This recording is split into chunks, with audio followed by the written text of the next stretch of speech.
What is up, everybody? Welcome to another edition of Off the Top Rope here on the Off the Mic Sports Network. We just passed a significant milestone in pro wrestling history. July 7th, 1996 is a day that I guess you could say lived in infamy. Um, and we have just crossed that threshold. 29 years since Hulk Hogan famously turned heel at Bash at the Beach, 1996, July 7th of 1996, where he famously or infamously, depending on who you talk to, joined the NWO and joined up with Scott Hall and Kevin Nash as the outsiders, and he was the third man, as Bobby Heenan yelled on commentary, and everybody yelled on commentary, just in shock as the biggest babyface in pro wrestling, Hulk Hogan, after years of being a company man, turned heel and betrayed WCW. And the reason why I bring this up is we had a significant heel turn that a lot of people thought was industry defining and like legacy defining in John Cena turning heel back on March, I believe it was March the 1st of this year. And we look now, 4 months later, and John Cena is going into another stage of his final run. He's going to face Cody Rhodes at SummerSlam, presumably the night two main event of that 2 night affair, in what may be his last match really for a championship. We'll see what happens in the final appearances of his retirement run. But I remember sitting the night that John Cena turned heel, and you guys have seen the video of me. Like, you can go watch the reaction of it. I was shocked. Everybody was shocked. Um, I think I may have jumped to conclusions, and I think a lot of people may have jumped to conclusions because let's be real. In 1996, I was what, 7 years? I was 6, 7 years old. So I don't know what it would have been like to be a kid watching WCW at that point and seeing Hulk Hogan drop that leg, and just betray WCW. So for me, a couple things here. The John Cena thing, we'll always remember Elimination Chamber 2025 for that moment when The Rock gave him the heel, and obviously, the face that he made. But seeing what it has led to is why I think, in terms of like the further we get away from this, the worse I look at that John Cena heel turn, and the higher I look at this Hulk Hogan heel turn. Like, I'm not even talking about Hulk Hogan, the human being, and Terry Bollea, who is universally, like, unless you really are just one of these marks out there, Hulk Hogan is the person behind Hulk Hogan is a jackass. Okay. But what that moment did in 1996, it changed the industry because pro wrestling at that time needed a jolt, and they needed something to change everything and shake up the deck. And doing the biggest, most marketable draw in Hulk Hogan as he jumps from the competition WWE over to WCW, to turn him heel in the manner that they did was one of the biggest moments and one of the most industry shaking moments of all time.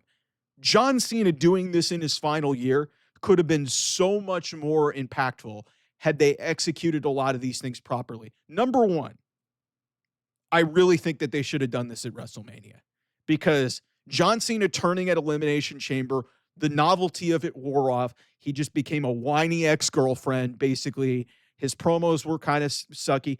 And listen, he was always going to get cheered at WrestleMania no matter what. So why not go in there babyface to babyface?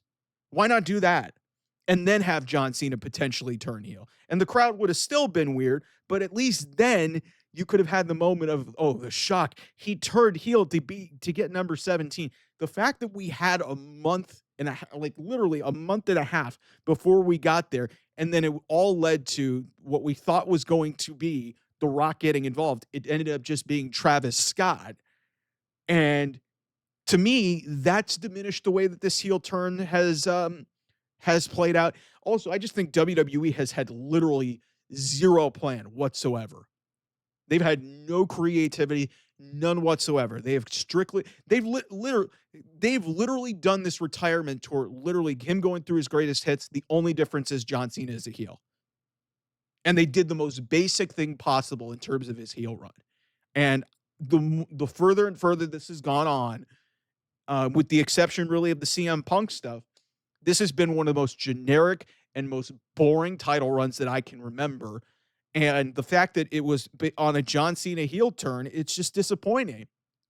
But thinking about this at the time of this recording, as we're almost at 30 years since that fateful night at Bash at the Beach for WCW when Hulk Hogan turned heel, um, it puts into perspective how a lot of people, including myself, really jumped the gun. I don't think anything will ever touch Hulk Hogan turning heel in terms of shocking professional wrestling moments, shocking heel turns, whatever. We all thought when John Cena turned, it was going to be a shocking moment, and it was. But the further you get away from that, you realize, my God, that was so forced. It was so unnecessary, and it meant nothing. At least with Hulk Hogan, you can make the case that that changed the industry. The NWO revolutionized the business, man. And it made wrestling, the surge of wrestling being cool, the whole Monday Night Wars thing. That whole thing doesn't happen without that heel turn at Bash at the Beach in 96. So, for you recency biased WWE fans or you recency biased pro wrestling fans, there will never, John Cena was never changing that. I mean, frankly, you could probably come up with some other heel turns that maybe had more impact than that. Like, yes, obviously from a shock factor, John Cena is going to register there. But the way WWE handled this from execution to follow-up has just been completely fumbled. And if you look at hindsight's 2020, they should have done this at WrestleMania. We may never know. There's been conflicting reports that it was supposed to happen at WrestleMania. But the fact that it didn't, and then the fact that all of this really led to nothing. Some of this could have been just politics and The Rock just being an idiot. And who knows? Maybe we revisit this whole situation at SummerSlam. I doubt it. Yeah, I mean, we were all looking for, our Hogan moment for modern wrestling fans, and seeing the day that, the guy who preached hustle, loyalty, and respect, the former doctor of thugonomics, would turn heel for the first time in 22 years. And here we are 4 months into this thing since it happened. And, now we're at the anniversary, the 29-year anniversary of one of the greatest moments in professional wrestling history. I don't even think John Cena's turn's even close to that. It may be the second best, but, like I said, just the way the follow-up is really just made that heel turn in that moment just not stick as well as it should. And I really don't know who to blame. If this was just, WWE just mailing it in, is it just, I don't know whose idea it was, but this could have been so much bigger than what it was, and it could have measured up to a different level. They completely botched it. So I don't think it'll ever change. That moment in 96 is going to be the best and maybe the most shocking moment in professional wrestling history, and easily the best heel turn of all time. Because like I said, at least off of that, you could say, yeah, things happened. Things actually meant something. None of this John Cena shit we're going to remember. Like, he's retiring, but we're not going to remember any of this heel run. The most memorable thing of this entire run is, you could maybe say the pipe bomb and some of the stuff with CM Punk, but easily the most memorable thing was that night in Toronto. And since that point, nothing's really happened. And whoever's fault that is, man, what a creative misfire. So anyway, thanks so much for watching. I'll see you guys soon.